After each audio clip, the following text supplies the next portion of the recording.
Hello, and welcome to my little storytelling nook.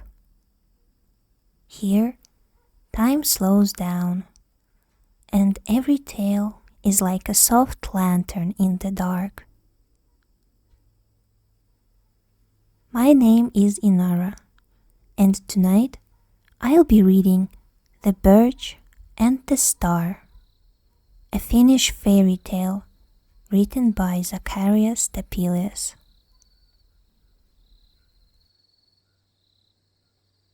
So, settle in, close your eyes, and let the story carry you to a place of warmth and wonder.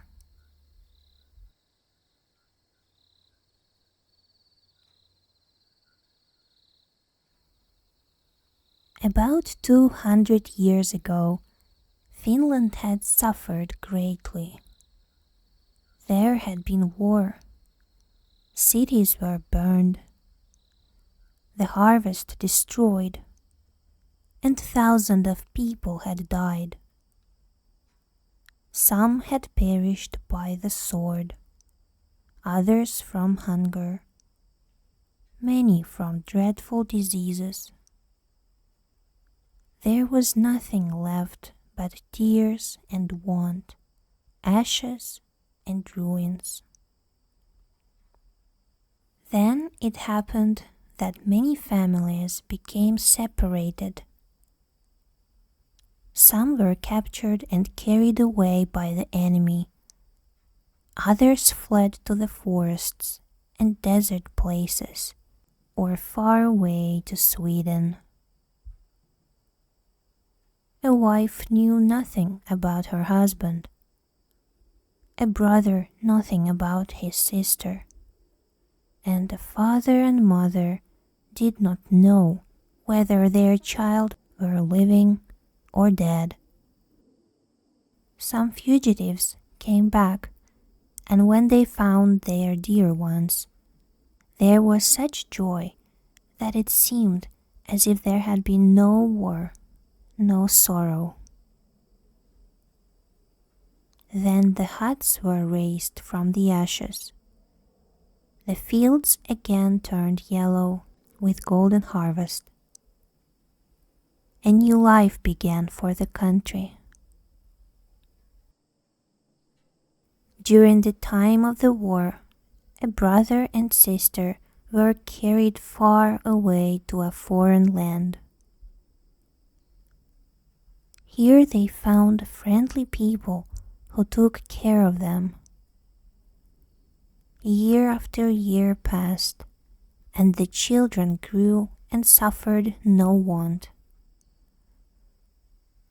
But even in their comfort and ease, they could not forget their father, mother, and native country.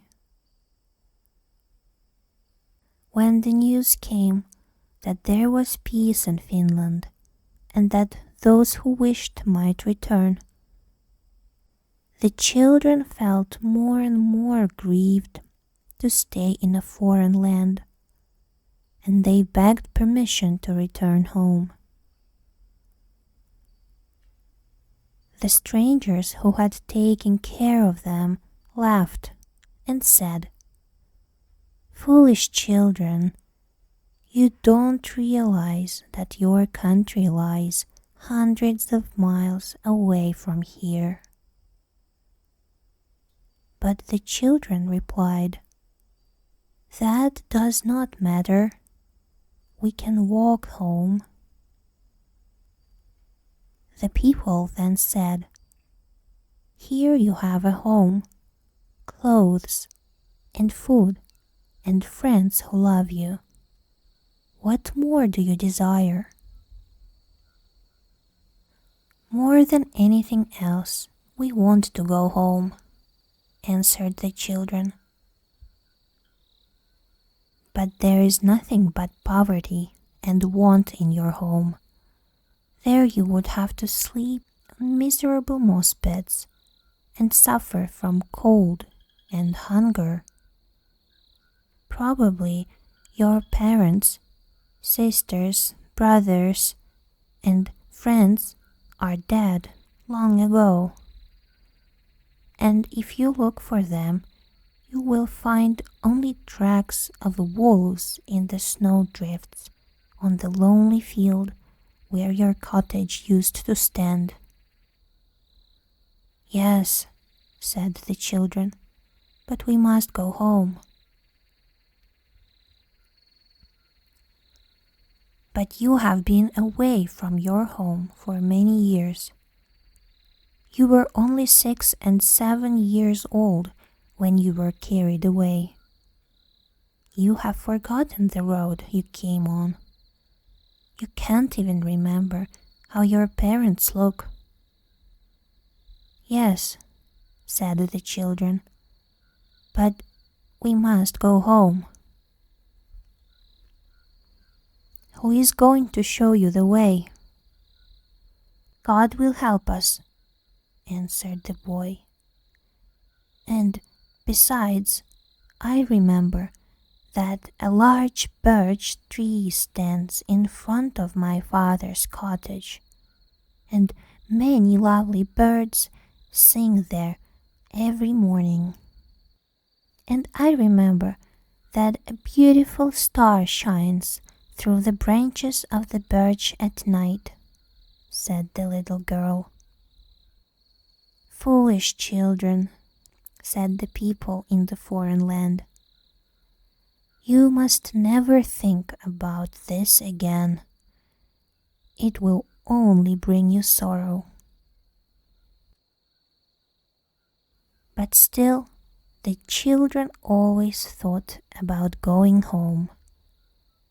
Not because they were disobedient, but because it was impossible for them to forget their country, impossible to cease longing for father and mother.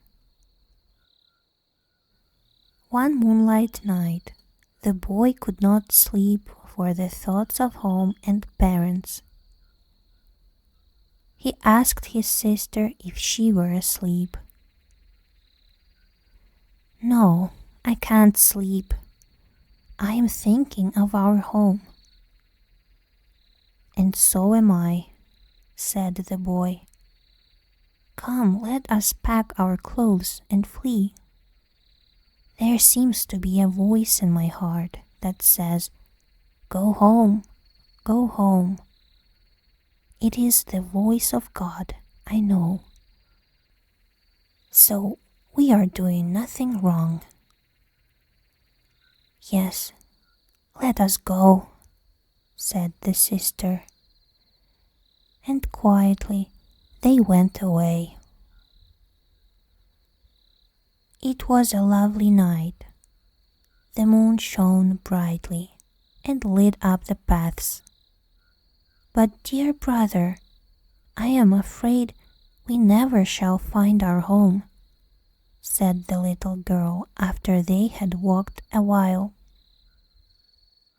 The brother answered, "Let us always go toward the northwest, and we shall surely reach Finland, and when we are there, the birch and the star shall be our sign.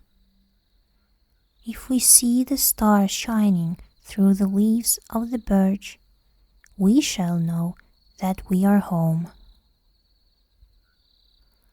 "But don't you think wild beasts may devour us, or robbers carry us away?"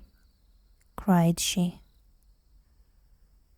"Remember, dear sister, the hymn which our mother taught us long ago. Though you suffer in a foreign land, God will lead you by the hand." "Yes," said the little girl, "God will send his angels to protect us in the foreign land." And they went bravely on. The boy cut a stout stick from a young oak tree in order to protect his sister and himself, but no evil befell them. One day They came to a crossroad where they did not know which way to go.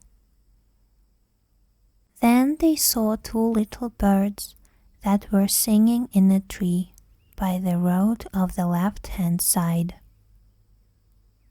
"Come," said the brother, "this road is the right one.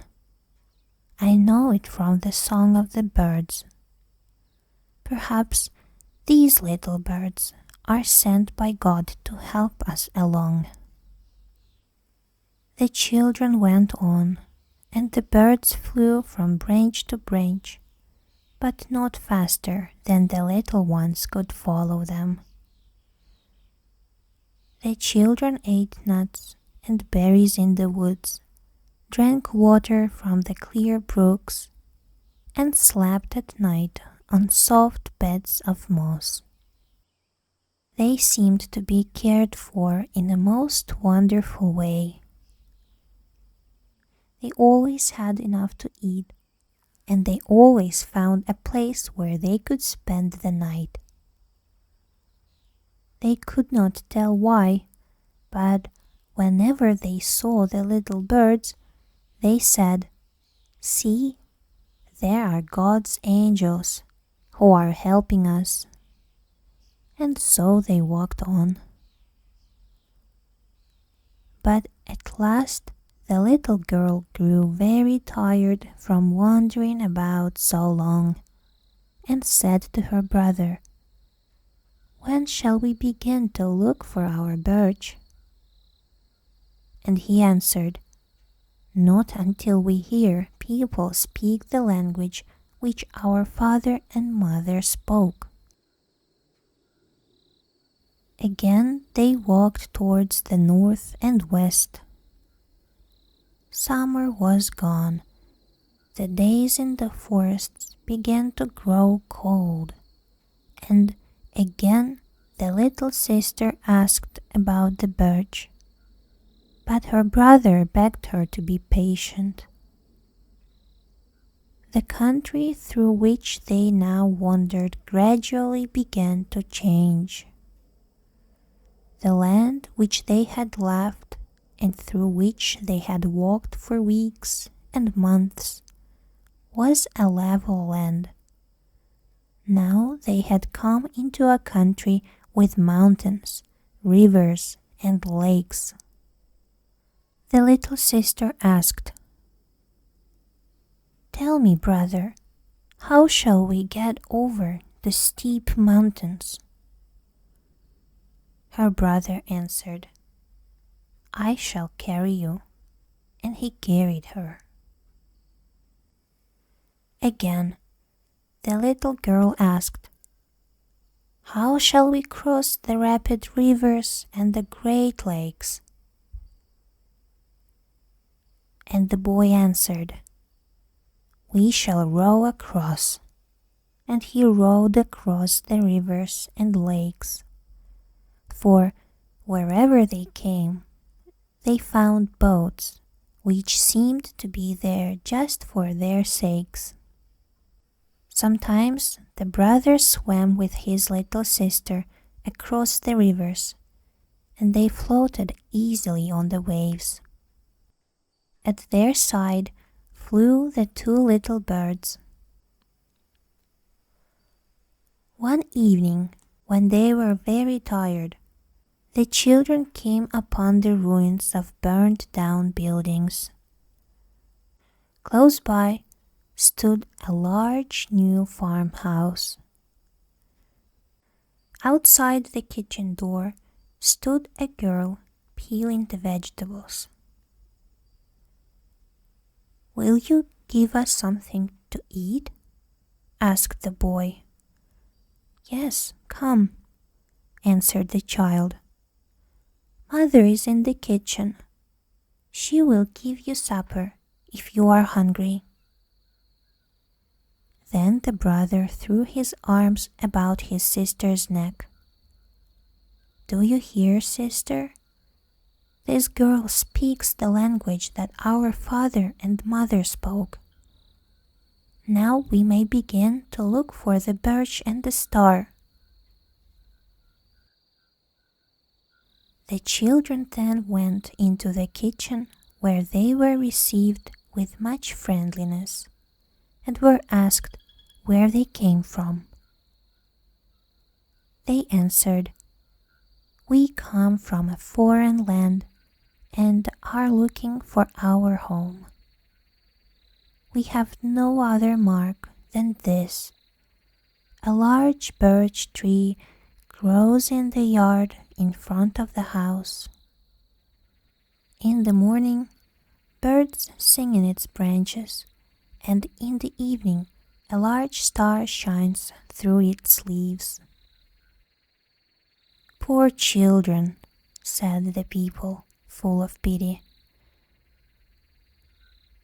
"Thousands of birches grow in this country. Thousands of birds sing in the treetops, and thousands of stars shine in the sky. How will you find your birch tree and your star?" The boy and the girl answered, "God will help us. His angels have led us to our own country, and we are almost at home." "Finland is great," said the people, shaking their heads. "But God is greater," answered the boy. And they thanked the good people for their kindness and went on their way.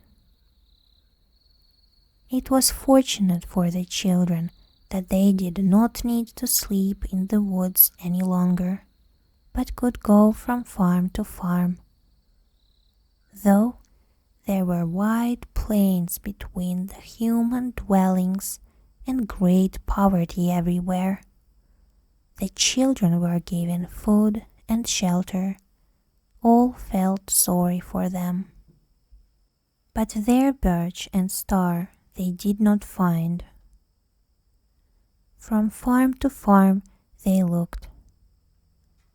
There were so many birches and so many stars, but not the right ones. "Finland is so large, and we are so small," sighed the little girl. "I don't think we will ever find our home." The boy said, "Do you believe in God?" "Yes, you know I do," she answered. "Remember then," continued the brother, "that greater miracles have been performed. When the 3 wise men journeyed to Bethlehem, a star went before them to show them the way. God will show us the way too." "Yes, He will," answered the little girl. She always agreed with her brother, and bravely they trudged on. One evening, at the end of the month of May, they came to a lonely farm. This was in the 2nd year of their wanderings. As they approached the house, they saw a large birch tree which stood in front of it. The light green leaves looked lovely in the bright summer evening, and through the leaves shone the bright evening star. "That's our birch," cried the boy. "That is our star," whispered the little girl. Each clasped the neck of the other and praised the good Lord with joyful hearts. "Here is the barn where father's horses stood," began the boy. "I am sure this is the well where mother raised water for the cattle," answered the girl. "Here are 2 small crosses under the birch. I wonder what that means." said the boy. I am afraid to go in, said the girl. What if father and mother are not living? Or think if they don't know us? You go in first, brother.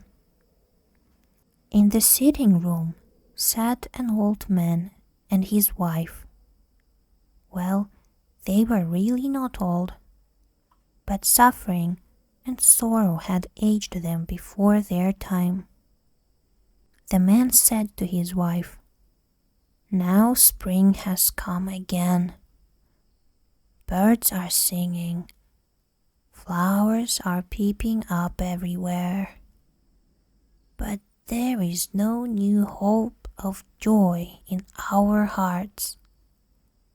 We have lost our children. 2 are resting under the birch.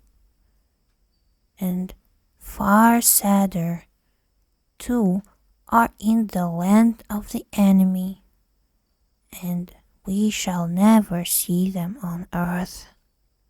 It is hard to be alone when one grows old. The wife answered, I have not given up hope. God is mighty. He led the people of Israel out of their imprisonment. If He so wills, He has the power to give us back our children. Oh, what a blessing that would be, answered the man. While he was still talking, the door opened. In stepped a boy and a girl who asked for something to eat. Come near, children, said the man. Stay with us tonight. And to each other the old people said, Our children would have been just their ages if we had been allowed to keep them, and they would have been just as beautiful, thought the parents, and they wept. Then the children could keep still no longer, but embraced their father and mother, crying, We are your children, whom God in a wonderful way has led back from the foreign land. The parents pressed the children to their hearts, and all praised God, who on this lovely spring evening had brought the warmth of joy to them. And now the children had to tell everything that had happened to them. And though there was much sorrow and many dark days to tell of, now the sorrow was changed to joy. The father felt of the arms of his son and rejoiced to find him so manly and strong. The mother kissed the rosy cheeks of her daughter and said, I knew something beautiful would happen today, because 2 little strange birds sang so sweetly in the top of the birch this morning. We know those birds, said the little girl. They are angels disguised, which have flown before us all the way to lead us home. They sang because they were glad that we had found our home. Come, let us go and see the birch, said the boy.